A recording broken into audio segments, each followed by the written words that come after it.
Si tu attends que tout devienne facile pour agir, tu risques d'attendre toute ta vie. C'est pourquoi elle te pose une question qui change tout. Que ferais-tu si tu prenais vraiment ta vie au sérieux? Aujourd'hui, on parle de Jordan Peterson. Alors, qui est-il en quelques mots? C'est un homme canadien, psychologue, professeur d'université et aujourd'hui auteur à succès. Il est connu pour ses recherches sur la psychologie de la personnalité, la motivation et le sens de la vie. Aujourd'hui, on va parler des 6 piliers à mettre en œuvre pour reprendre le contrôle et pour réussir ta vie. À partir de la vidéo qui a été tournée lorsqu'il était universitaire à Toronto, How to be Successful. Dans cette vidéo, il donne ces 6 piliers et ils sont très importants pour réussir dans nos vies. Reste bien jusqu'au bout car tu es probablement concerné par le dernier tout comme moi. Le premier pilier, c'est le mythe de l'intelligence. Beaucoup de gens se disent une chose très tôt dans leur vie. Je ne suis pas assez intelligent pour réussir, pas assez intelligent pour ce métier, pour entreprendre ou pour changer de vie. Sauf que jusqu'à ce jour, personne n'a trouvé de méthode fiable pour augmenter durablement le QI. Aucune. Zéro. Peterson s'appuie notamment sur les travaux de Daniel Simmons. Tu le connais peut-être sans le savoir. C'est lui qui a co-créé l'expérience du gorille invisible. Tu sais, cette expérience-là. Alors si tu ne l'as jamais faite, je t'invite à le faire. C'est bluffant.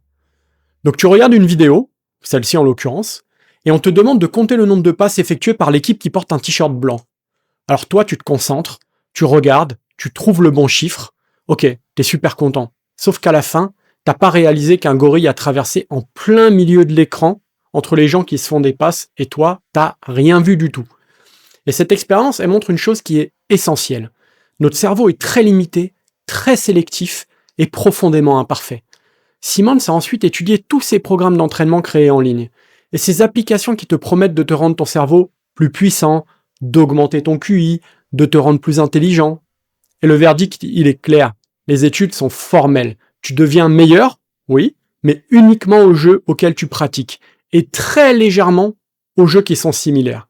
Mais dans tous les autres domaines cognitifs, rien, absolument rien. Il n'y a aucune amélioration générale, aucun gain transférable, aucune augmentation réelle du QI. Donc tu peux pas booster ton intelligence comme si tu mettais une mise à jour sur un ordinateur. C'est pas possible. Mais c'est là que Peterson y renverse complètement la perspective, parce qu'il y a quelque chose de crucial que toi tu peux contrôler. Tu peux préserver ton intelligence. Il faut comprendre quelque chose qui est très important. Il y a ce qu'on appelle l'intelligence fluide ou le QI fluide. C'est ta capacité à résoudre des nouveaux problèmes, à t'adapter et à réfléchir dans quelque chose qui t'est inconnu. Et ce QI fluide, il commence à décliner extrêmement tôt, parfois dès la vingtaine, et même ça peut arriver avant. Donc la question devient alors, mais comment ralentir ce déclin? Et la réponse, elle est étonnamment simple, et surtout elle est concrète et ancrée dans le réel, comme toute la philosophie de Peterson. C'est la santé physique par l'exercice régulier. Alors tu peux faire de la course, tu peux faire de la muscu, tu peux faire des abdos, tu fais ce que tu veux, peu importe. Le but là, c'est pas que tu t'entraînes pour avoir un ventre plat ou pour aller à la plage. Non, là, dans ce cas-là, c'est pas le but. Là, tu t'entraînes pour ton cerveau. Parce que ton cerveau, il consomme une quantité énorme d'oxygène. Il a besoin d'être bien irrigué, bien nourri et bien entretenu. L'exercice, il améliore pas seulement la circulation sanguine, il oxygène le cerveau et de fait, il ralentit ton déclin cognitif. Et ça, c'est pas une promesse marketing d'avoir un ventre plat, d'avoir ci, d'avoir ça. Non. Là, on parle de biologie. Et surtout, c'est quelque chose que tu peux faire dès aujourd'hui. Donc le résultat, c'est quoi? C'est qu'initialement, tu peux être moins intelligent qu'une personne. C'est sûr. Mais par contre, si toi, tu préserves ton QI et que elle ne préserve pas le sien, alors très rapidement, tu deviens plus intelligent qu'elle. Donc tu ne contrôles pas ton QI de départ, mais tu contrôles la façon dont tu traites ton corps et la façon dont tu protèges ton intelligence. Donc le premier pilier, c'est entraîne ton corps pour préserver ton esprit. Bon, liker et s'abonner, ça en fait pas partie, mais franchement, si tu penses à le faire, je t'en serais super reconnaissant. L'intelligence ne fait pas tout. Et ce qui va vraiment déterminer ta capacité à réussir, ce n'est pas ce que tu sais, mais c'est ce que tu fais régulièrement. Et c'est là qu'interviennent les micro-habitudes, le deuxième pilier. Après la question de l'intelligence, il y a un facteur beaucoup plus déterminant qu'on ne le croit. Selon Peterson, le meilleur prédicteur de réussite, juste après l'intelligence, c'est la conscienciosité. Donc c'est pas le talent, c'est pas la motivation, c'est pas l'inspiration, c'est la conscienciosité. Donc c'est quoi concrètement? C'est un trait de personnalité qui décrit ta capacité à être fiable, à faire ce que tu dis que tu vas faire, à t'organiser, à persévérer dans l'effort, à respecter les règles que tu t'imposes à toi-même. Autrement dit, ce n'est pas ce que tu rêves de faire, c'est ce que tu fais quand personne ne te regarde. Et parmi les composantes de la conscienciosité, il y a 2 éléments. L'ordre et l'assiduité. Ce sont les éléments principaux. Et parmi ces 2 éléments, c'est l'assiduité qui fera toute la différence. Parce que l'assiduité, c'est quoi? C'est ta capacité à agir de manière régulière. Même quand t'as pas envie, même quand ça te paraît insignifiant, et même quand t'as pas encore de sens évident sur pourquoi tu le fais.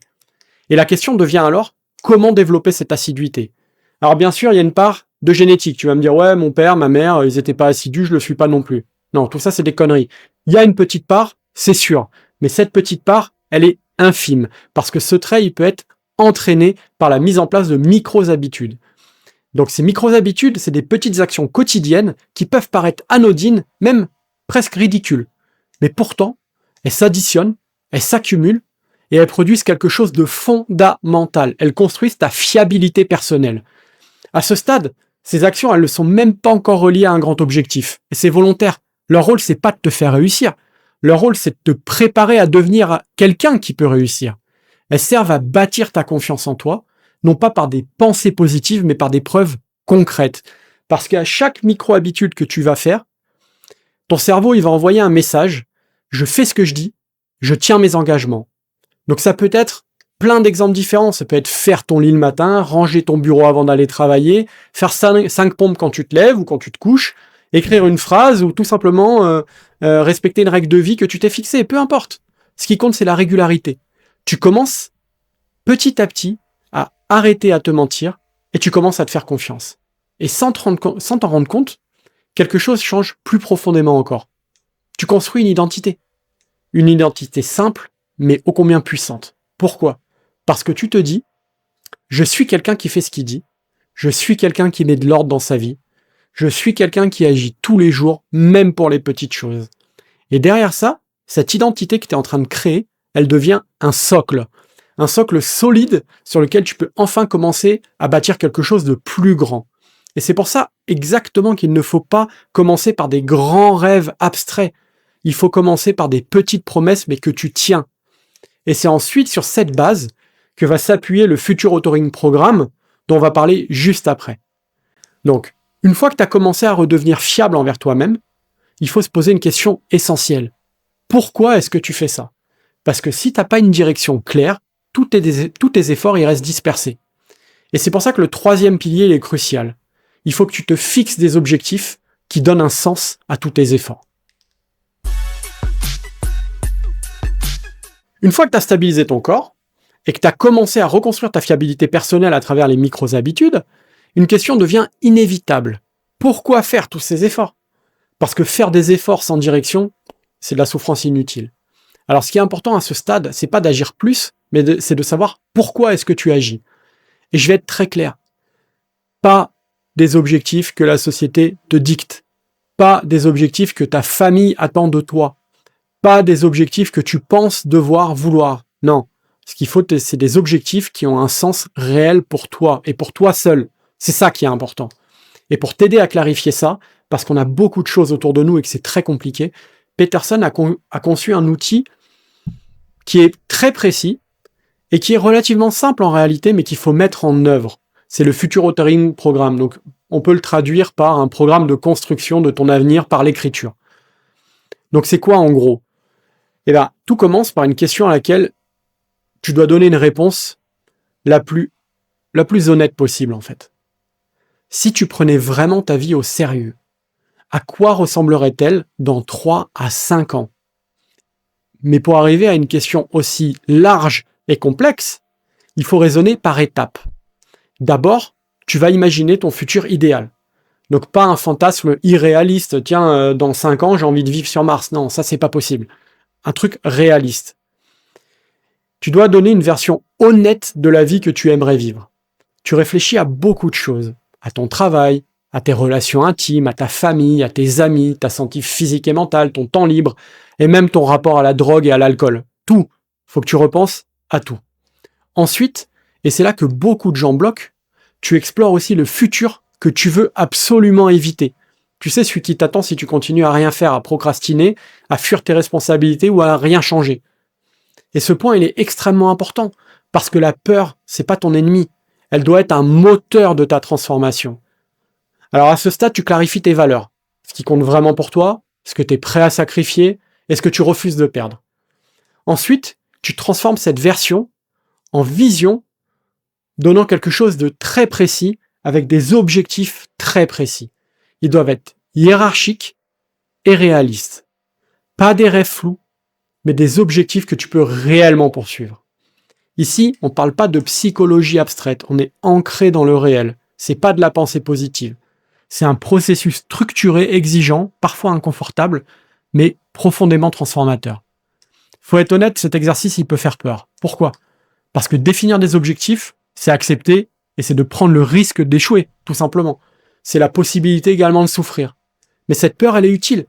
Parce que tu dois être conscient que ce que tu risques de perdre, c'est ce qui va t'amener ce que tu peux gagner, en fait. Pourquoi ? Parce que gagner quelque chose, c'est presque toujours renoncer à autre chose. La vie, elle n'est pas simple, elle est dure, elle est complexe.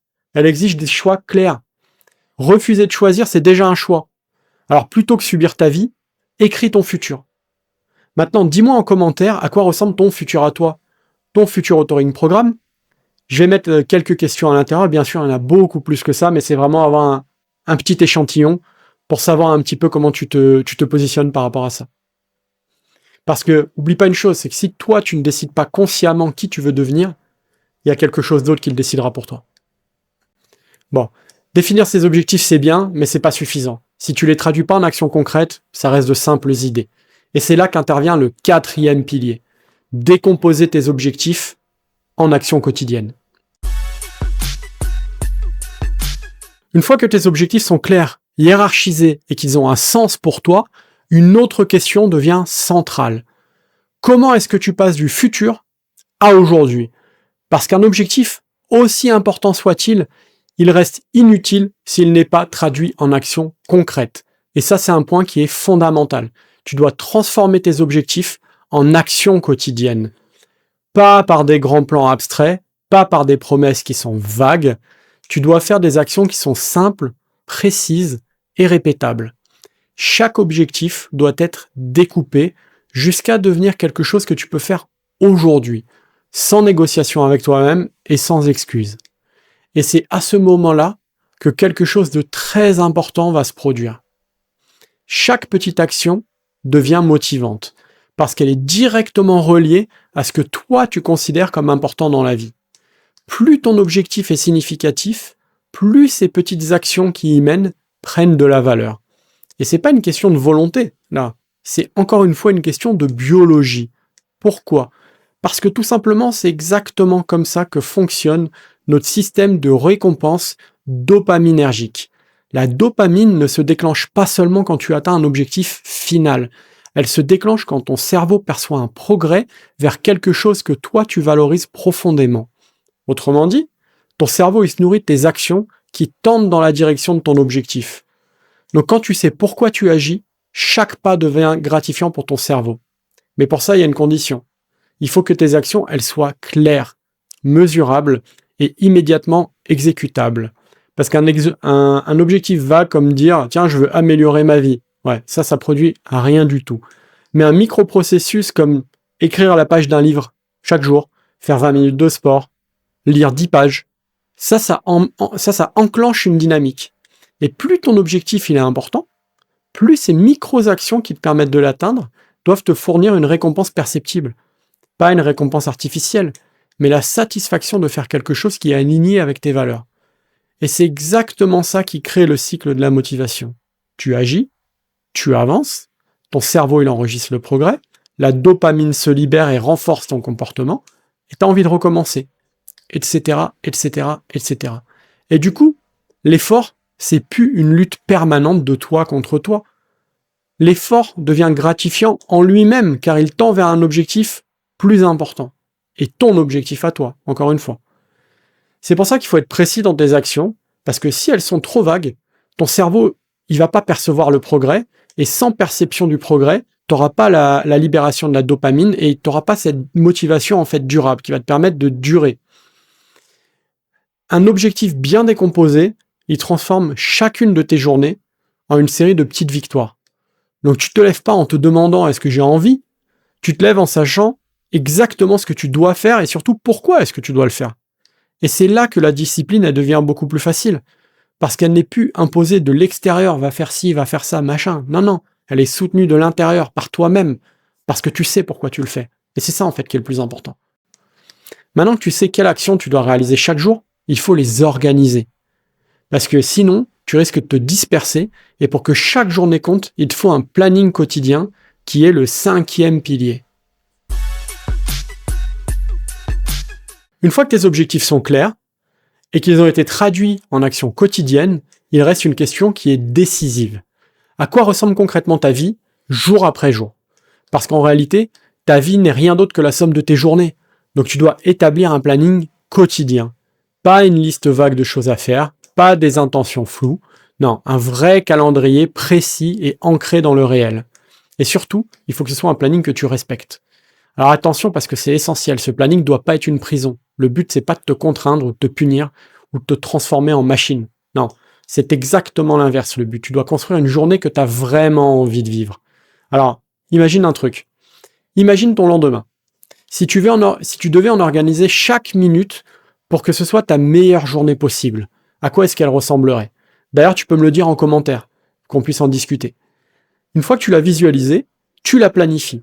Et dedans, tu inclus beaucoup de choses. Tu dois inclure tes responsabilités, ton travail, tes efforts, mais aussi tu dois inclure absolument tes pauses, tes moments de détente et tes récompenses. Pourquoi? Parce que c'est un principe fondamental qui rentre là en jeu. Tu dois négocier avec toi-même, pas te donner des ordres, pas te mépriser. Il faut que tu te parles à toi comme si tu parlais à quelqu'un que tu respectes profondément et que tu avais envie de voir réussir.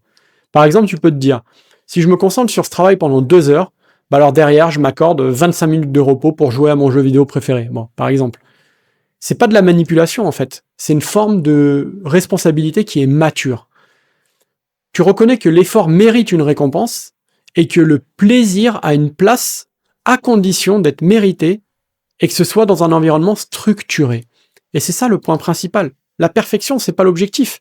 Car en réalité, tu respecteras jamais ton planning à 100%. C'est pas possible. Mais même si tu le respectais qu'à 50%, 50% c'est beaucoup mieux que zéro en fait. Et l'erreur serait de juger, de te juger et de tout abandonner en te disant « Oh, laisse tomber, ça marche pas ». Non, ce qui compte, c'est la progression. Si tu as fait ton planning et sur cette semaine, tu t'y es tenu à 50%, et ben la semaine prochaine, si tu arrives à 51%, tu vises mieux et c'est déjà mieux. C'est une progression, c'est ça qui est important et ce 1% de progrès, il compte énormément. Parce que petit à petit, tu t'incrémentes un cycle positif dans la vie. Tu fais ce que tu avais prévu, tu te respectes davantage, tu renforces ta fiabilité personnelle et tu as envie de continuer. Et ta discipline, tu vois, quand elle est faite dans ce sens-là, elle est bien mieux que la force brute. Pourquoi? Parce qu'elle vient du respect que tu développes envers toi-même. Et jour après jour, même sans t'en rendre compte, planifier tes journées, ça va changer ta vie. D'ailleurs, si tu regardes souvent des vidéos sur les gens qui ont réussi dans le domaine du business, qui sont devenus multimillionnaires, etc., souvent ils te disent que la première chose qu'ils ont fait, c'est écrire ce qu'ils avaient à faire dans leur journée. C'est exactement ça en fait. C'est pas plus compliqué que ça. Bon. Par contre, sache que même avec le meilleur planning possible, parfois tu n'y arriveras pas et tu vas échouer. C'est normal. Il n'y a aucun souci là-dessus. Et c'est là que le 6e pilier entre en jeu. Il faut que tu arrives à observer tes échecs et à négocier avec toi-même. C'est ce qui va te permettre de rester motivé sur le long terme. Autant te dire maintenant qu'on va aborder un point qui est difficile, un sujet que beaucoup de gens préfèrent éviter. L'aveuglement volontaire. C'est cette tendance humaine à ne pas vouloir voir ses propres échecs, à détourner le regard et à faire comme si tout allait bien. Pourquoi est-ce qu'on fait ça? Parce que tout simplement ça fait mal en fait de reconnaître ses erreurs. Mais il y a une chose qui est très importante, c'est que ignorer ses échecs, c'est encore plus dangereux que de les affronter. Parce que l'histoire, c'est une roue qui tourne. Et tôt ou tard, elle va tourner et elle va te ramener devant une situation que tu n'as pas affrontée jusqu'à ce que tu décides d'y faire face. Donc, refuser la confrontation, c'est juste reculer pour mieux sauter, car ça arrivera à nouveau dans ta vie. Si tu restes aveugle trop longtemps, tu découvres tes erreurs, mais tu les découvres très tardivement, à 40 ans, 45 ans, 50 ans, parfois plus. Et à ce moment-là, même si c'est jamais totalement impossible de changer les choses, la difficulté à pouvoir changer augmente proportionnellement avec l'âge, parce que tu as des habitudes qui sont plus ancrées, des responsabilités qui sont généralement plus lourdes, et du coup tes marges de manœuvre, elles sont plus étroites. Regarde, moi, je vais être honnête avec toi, j'ai 42 ans. Et c'est quand j'ai passé la quarantaine que j'ai compris énormément de choses sur ma vie. Ici, sur cette chaîne, j'essaie de te partager certaines de ces choses pour que tu fasses pas les mêmes erreurs que moi, en fait, tout simplement. Donc, autant te dire que ce que dit Jordan Peterson dans sa vidéo dont on a parlé tout à l'heure, mais je le ressens profondément. Parce que c'est un rappel brutal et nécessaire, en fait. Il vaut mieux s'éveiller tard que rester aveugle toute sa vie. Donc, te dis pas, oh mince, je suis trop vieux, ou j'ai déjà laissé passer l'occasion, etc. Non, tu peux toujours changer les choses. Donc, soyons très clairs encore une fois, n'ignore jamais tes échecs. Si je te dis pas ça pour te blesser ou pour t'humilier, chaque échec contient une information. Quelque chose qui n'a pas fonctionné, quelque chose que tu dois ajuster ou changer. Mais si tu refuses de regarder même cette information, tu es condamné à répéter les mêmes erreurs encore et encore. Bon, il reste une dernière chose fondamentale dont il faut parler, et c'est que tout le monde ne sait pas toujours ce qu'il a envie de faire. Bon, et même quand tu le sais, tu le fais pas forcément. C'est pas un défaut moral en fait, c'est le cas de tout le monde, c'est une réalité humaine.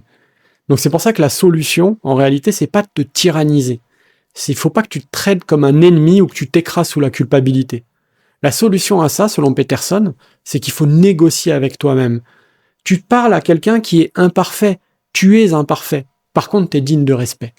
Donc tu observes ton comportement, tu regardes où est-ce que ça bloque, et tu t'ajustes.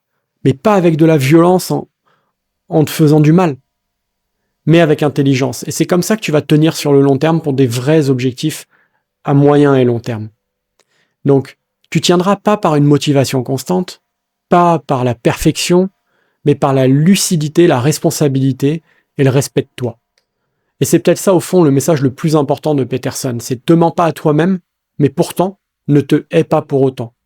Il faut que tu apprennes, que tu ajustes tes efforts et que tu avances. Et ce, même quand il est tard. Et surtout, quand il est tard dans ta vie. Si tu appliques tous ces principes, tu ne deviendras pas parfait. Tu ne seras pas à l'abri des difficultés, mais tu pourras vivre une vie qui a du sens pour toi. Pas parce que forcément tout ira bien, mais parce que tu sais pourquoi tu continues. Et en ce début d'année 2026, franchement, essaie de construire une vie qui mérite d'être vécue pour toi, parce que tu le mérites en fait. Si cette vidéo t'a fait réfléchir, pense à liker et à t'abonner, ça m'aide beaucoup. Et dis-moi en commentaire si tu veux d'autres vidéos concernant Peterson. À très vite.